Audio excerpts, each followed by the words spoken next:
Hola, mi nombre es Felipe Jair Pedral Camacho y voy a hablar un poquito de Bach y de la ofrenda musical. Eh, Bach nació el 21 de marzo de 1865 y murió un 28 de julio de 1750.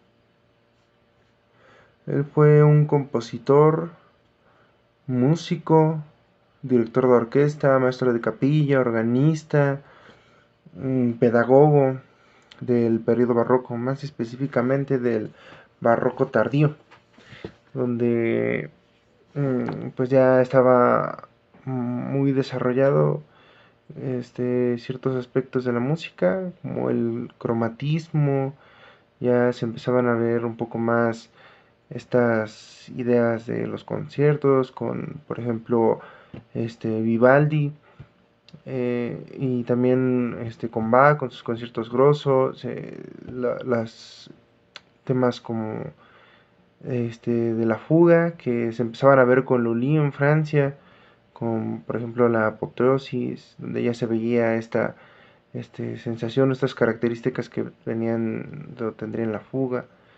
Este, Bach viene de una familia de músicos de ya varias generaciones atrás.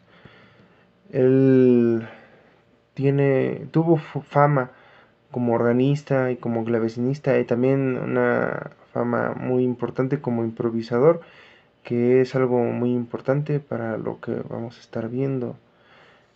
Bach, también lo caracteriza su gran estilo compositivo, su belleza artística, su gran capacidad intelectual, su creatividad, que parecía que nunca se agotaba. Y, y él también tuvo obviamente descendencia, que eso es muy importante porque uno de sus hijos, que fue Carl Philipp Emanuel Bach, trabajó para la corte de Filipo II el Grande. Y esto es muy importante porque aquí es donde se desarrolla todo esto sobre la ofrenda musical. Pero antes hay que mencionar cosas, unas cosas importantes de Bach, y es que él tuvo una vida compositiva muy prolífera. Se le atribuyen más de 1000 obras, y entre sus obras más importantes pues está El arte de la fuga, Clave bien temperado, La pasión según San Mateo, Los conciertos de Brandenburgo, La ofrenda musical. Eh, este, este Bach sirvió de inspiración para muchos compositores posterior a él, como lo fueron Mozart, Beethoven, también como lo fue Chopin. Eh, Regresando a lo de la ofrenda musical, tiene una historia muy curiosa. Este, Carl Philipp trabajaba como tecladista para la corte de Filipo el Grande, y obviamente Filipo sabía que Bach era su padre, ¿no? Y Filipo era una persona que era muy apasionada hacia el arte. Incluso se dice que dentro de su corte fue uno de los lugares donde se dio más desarrollo a todo este aspecto este, artístico, con la música sobre todo. Entonces era una persona que conocía de Bach, conocía su historia y la reputación que había sobre él. Entonces él le pedía a Carl Philipp Emanuel Bach que pues trajera a su padre. Buscaba esa reunión, y finalmente se da en 1747. Este, Bach se va de Leipzig y va a visitar a Carl Philipp Emanuel Bach y aprovechan para ir a la corte de Filipo el Grande. Y, y es muy interesante porque Filipo el Grande aprovecha para mostrarle su colección de fortepianos, o mejor dicho, sus pianofortes, que fueron unos prototipos fabricados por Zimmermann. Y ahí mismo fue cuando Filipo el Grande aprovecha y quiere ver la gran capacidad improvisatoria de Bach, y es cuando le da este tema famosillo, ¿no? Que es nombrado tema Regium o tema real. De hecho, se dice que Bach tuvo un gran éxito al improvisar porque le piden que improvise una fuga y lo logra.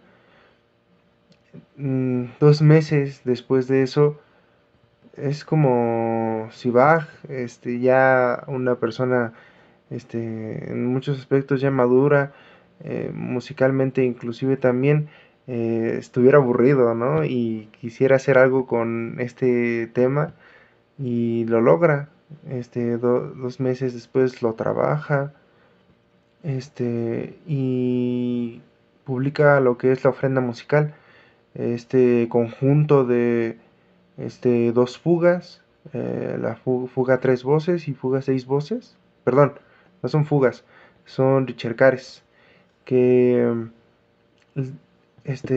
hay una curiosidad aquí muy interesante, y es que Bach pone como una leyenda en la partitura que dice así: Regis iuso canti et relica canonica arte resoluta, que la traducción sería el tema proporcionado por el rey con adiciones resuelto a estilo canónico. Las primeras letras de las palabras en latín de lo que acabo de leer, es muy interesante que son juntándolas, dice Richard Carey, que es como se le nombraba a lo anterior de lo que se conoce como la fuga ya en el barroco tardío. Y así es como nombra a sus dos ricercares. Que todo esto es obviamente con el tema Regium. Es increíble cómo lo logra. Compone 10 cánones que tienen características muy interesantes también, y un trío sonata para flauta, violín y bajo continuo.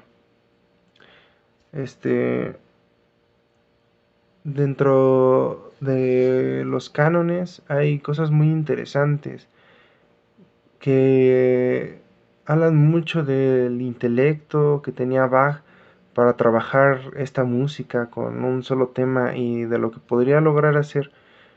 Es muy increíble. Y, por ejemplo, en el canon número 4 está esta clave de do clave de fa en quinta, que uno se podría sacar de onda y podría pensar qué es esto, ¿no? Pero básicamente es que la voz inferior tiene que sonar 2 octavas abajo de cómo está la voz de arriba.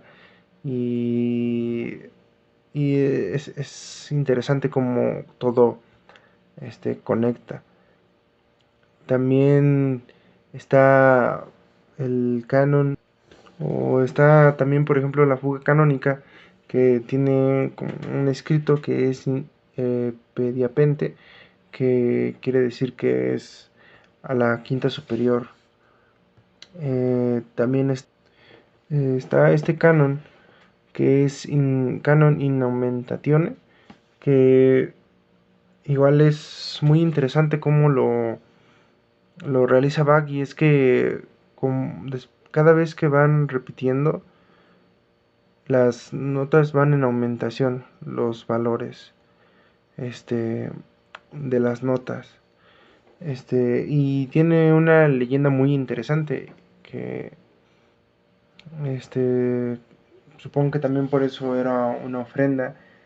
Y es que, por ejemplo, está esta leyenda que dice Notolis crescentibus crescat fortuna regis, que la fortuna del rey aumente de la misma forma en la que hacen estas notas. Es muy interesante como lo formulando Bach. Y también está este canon en el que cada vez que hay una repetición, va aumentando por tonos. Empieza en do menor, que por cierto se me olvidó mencionar, todos estos, esta ofrenda, el tema es en do menor. Entonces, empieza en do menor y va subiendo, ¿no? Hasta llegar al re menor. Y también tiene una leyenda muy interesante, que es Ascendeteque modulationis ascendetat gloria regis, que la gloria del rey aumente como asciende esta modulación. Bueno, el canon que yo escogí es el canon cancrisante o canon cangrejo, que su nombre podría explicar un poco de lo que trata este canon. Y es que, como podemos ver, los cangrejos caminan hacia adelante y de la misma manera como caminan hacia adelante pueden caminar hacia atrás. Funciona igual que los palíndromos, que son estas palabras o expresiones que se leen de la misma manera de izquierda a derecha o de derecha a izquierda. Así es como funciona este canon. Y podemos ver que esa indicación está justo al final del canon. Al principio tenemos clave de do en primera y al final la misma clave pero invertida. Y esto quiere decir que una vez que hemos terminado de leer el canon tenemos que empezar desde ahí y leer hasta donde empezamos. Este canon lo podemos tocar a dos voces.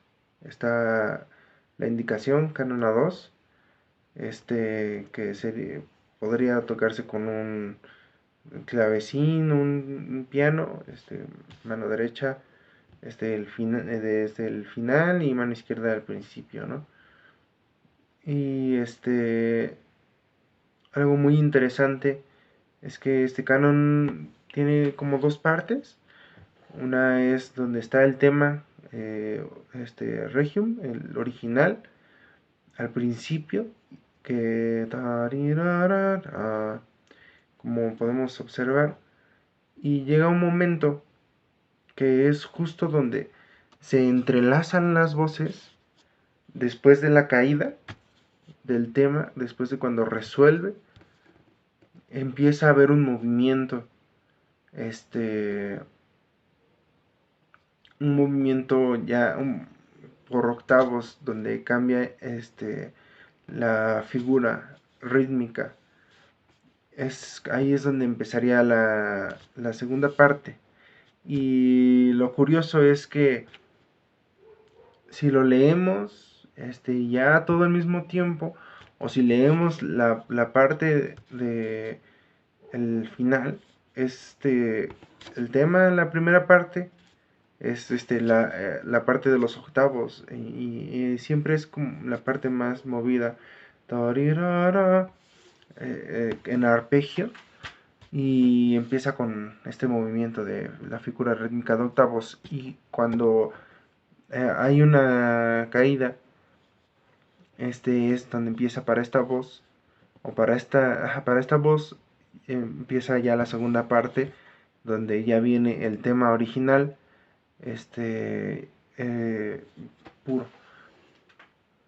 Es un canon completamente simétrico, de 18 compases, y podemos ver que justamente en el centro, donde se van a entrelazar las voces, hay también una simetría que es muy perfecta ya cuando uno los ve ya entre las dos voces, una encima de la otra, es lo mismo, o sea, es como si se estuvieran agarrando de la mano.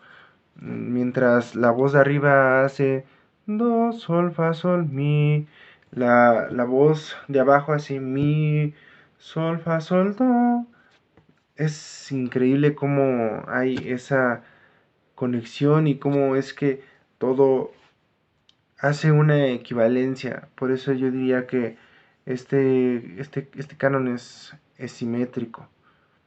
Obviamente estamos en do menor, pero me di cuenta de algo y es que a pesar de que es un canon pequeño, hay un movimiento armónico muy interesante y como si esta parte de estar en la tónica y movernos a la dominante y luego volver a la tónica.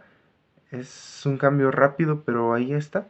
Y podemos observar cómo en el primer compás, pues estamos en, en la tónica, luego nos vamos moviendo un poco hacia el quinto grado, luego en el tercer compás, hacemos hay un acorde de séptima de dominante, y luego ya cuando empieza el cromatismo, este, podemos ver cómo hay una pequeña, este, inflexión hacia la dominante de la tonalidad.